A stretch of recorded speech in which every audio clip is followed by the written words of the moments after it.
It is at that time. So many of you have put me under pressure to produce my top 10 David Austin roses. Now I want you to understand just how difficult this is for me to do, and I need you to understand also that I am in the luxury position that I have the space to grow many roses. I have 67 varieties of David Austin roses growing here in the Northlodge cottage garden, and I have 120 individual plants. So I do find this incredibly difficult, but what I've done is I've created my top 10 of roses that if I had to, and you said, right, you've got 15 minutes, the garden is on fire, here is a spade and a wheelbarrow, go and find your top 10. These are the ones that I would go after first. Coming in at number 1 for me, there really is no surprise. This is the Lady Emma Hamilton. Just on the basis of the colour combination, that lovely burnt orange colour, the amazing fragrance, and the combination of that lovely bronzed and red flame-tipped foliage, for me, Lady Emma Hamilton always completely steals the show. And because it flowers very late on in the season, it picks up the colour as the light frequencies change towards the back end of the summer, bringing this rose to absolute, well, it brings it to life. This particular rose will always be my favourite. Now I'm really sorry to have to tell you, but this one is currently out of stock on the David Austin website. That doesn't mean that it's gone out of production. It doesn't mean that it's been discontinued. It just means that currently they're out of stock. But Lady Emma Hamilton, for a big, blousy, showy rose, is one that you really should look out for. Coming in a close second is a fairly new one on the block, stealing the show. This is a Stasia Vi. Now this is a beautiful rose. I have this in a pot, as you are aware of. It produces these wonderful pinky peachy blooms, and the scent and the sheer volume of the repeat on this one has made it a firm favourite already. I've only been growing this one for around 18 months now, and it really has knocked my socks off. So this is a Stasia Vi in at number 2. Coming in a close third is the very beautiful Crown Princess Margarita, a lovely apricot rose with long, delicate, arching stems, hundreds and hundreds of petals in that bloom there, and an amazing fragrance, a little on the large side. So if you don't have a garden on the scale that we have here, you want to be treating it as a short climber, putting it up the size of an arch or putting it on a fence, because it will get quite tall and quite leggy, but a great rose for growing in partial shade. So that's Crown Princess Margarita in at number 3. Coming in a close fourth, a rose that I talk about an awful lot here. No rose in my garden works harder than this one. This is Princess Anne, a really lovely shrub rose producing these beautiful magenta pink blooms, which as they fade go the most wonderful purpley pink colour just before they completely shatter and fall apart. There is little or no scent to this particular rose, but it is never out of flower, often in flower very late on in May, and will flower all the way through, working really hard in the garden right through to the back end of the season. So if you're pushed for space, Princess Anne is a really fantastic rose. Right, coming in at number 5, a fairly new one on the block, and this is a cracker. If you want to put a rose in a pot, if you're limited for space and fragrance is something that you're going to be chasing after, this is the Country Parson. This is a beautiful little shrub rose, small and compact, only reaching around 3 to 3.5 feet. It produces these wonderful little vibrant yellow blooms, which are only around 1.5 to 2 inches across, en masse. I mean, it is absolutely smothered in flowers at this time of year. You can see the leaf there is fairly deeply serrated, and it looks a little bit like a wild or dog rose. The scent on this particular rose is absolutely phenomenal. These blooms are filling the conservatory here at the moment. It's rich and it's fruity, so it's a wonderful rose for growing in a pot if you're limited on space, but it does come with a warning. This particular rose is really thorny and will bite. You can see if I just pull those out of the glass there, that is covered in little tiny barbs. So do be aware, if you do have small children or you have silly behaved pets, that this might not be a great rose for you, but it's an amazing rose with fantastic fragrance. Right, a giant. Now, only recently just reviewed by myself. This is the stunning Claire Austin. Perfect for an obelisk, a post or a pillar. This rose is not a climber and it is not a shrub. Please don't treat it as either. Treat it as a stand-alone entity in your garden. Give her some space, give it something to climb up and loosely tie the canes in, and Claire Austin will flower for you all the way from June, possibly to the back end of November, beginning of December, producing these amazingly enormous, deeply cupped, romantic, beautifully stunning and sumptuous ivory white blooms with a fantastic Old English and myrrh scent. This particular rose is absolutely fabulous if you have the space. Another white one making the top 10 for you now. This one here, just because of how hard it works, this is Tranquility. An absolutely beautiful pure white rose that mixes the form between an Old English and a hybrid tea. A very, very interesting shaped flower, lots and lots of petals, a pure white as snow bloom with a very, very subtle hint of cream right in the centre.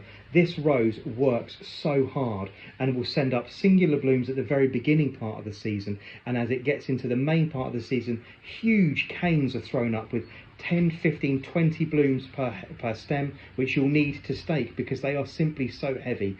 Another one fantastic for cutting and bringing into the house. So this is Tranquility.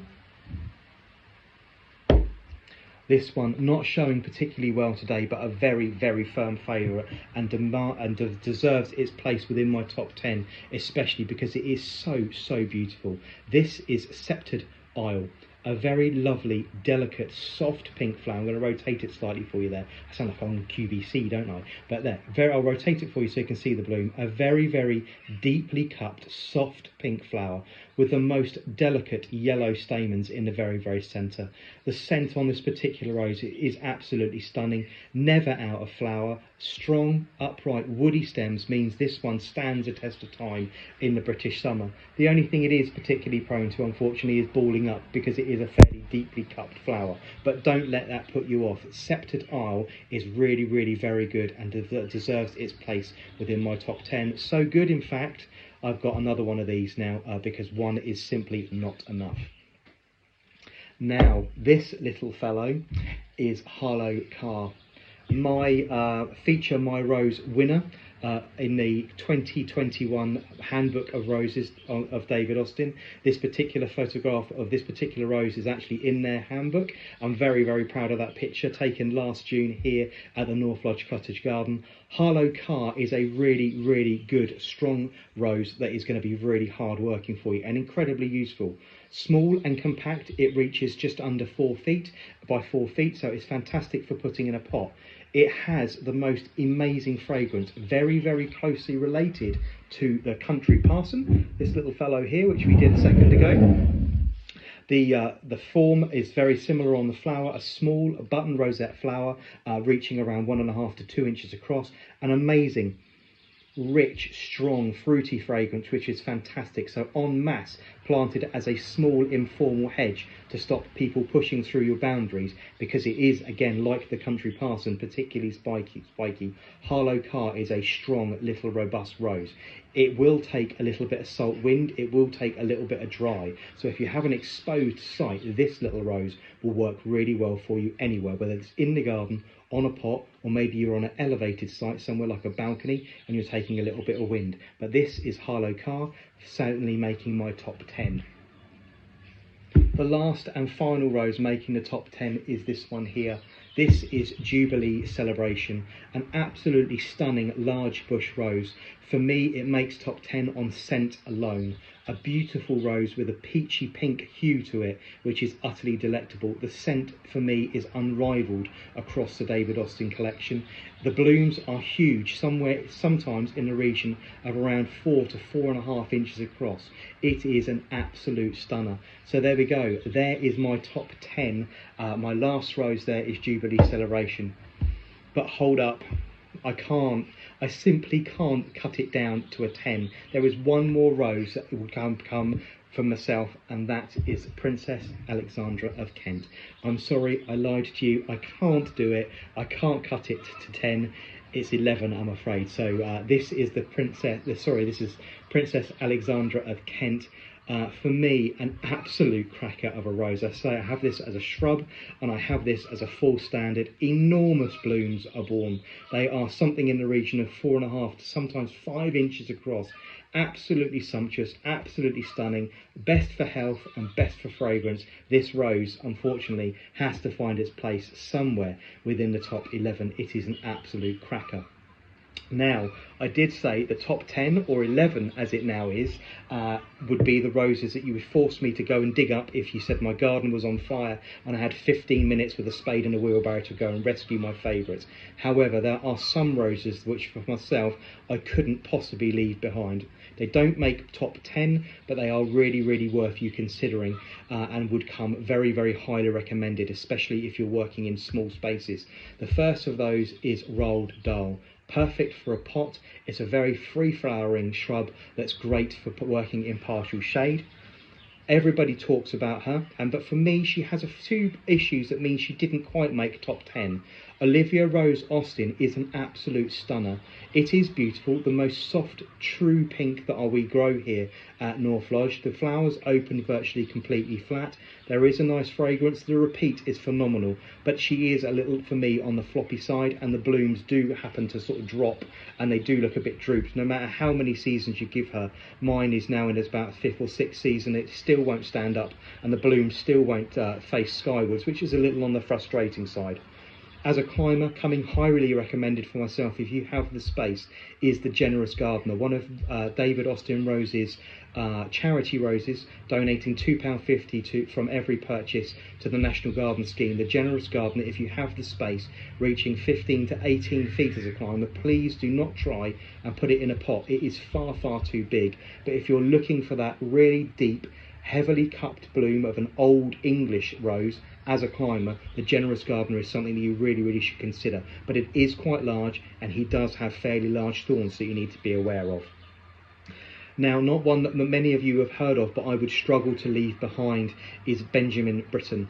It's a beautiful red bloom with a white antiquing to the edge of it. Again, unfortunately, quite prone to balling and a little bit disease prone, but Benjamin Britten for me would certainly make my top 15, and I would, if I had an opportunity after my 15 minutes were up with my wheelbarrow, I would certainly go back for him if I had the opportunity. And the last one that I would say that would be really worth considering is LD Braithwaite, a very large English rose reaching something in the region of about 5 feet. Very, very large, bright red blooms with little scent, but producing fantastic blooms for cutting. So there we go. There is my top 10, well, my top 11 that has rolled on to a top 15 for you. If you have any questions, if you have any queries, you know how to reach me. I will be going live this Wednesday evening at 7 p.m, taking all of your rose questions, and I will be talking to you all about the roses that I have here at Northlodge. So if you have a question for me, you'd like me to compare some different roses for you, join me at 7 o'clock on Wednesday the 30th of June, live here from Northlodge.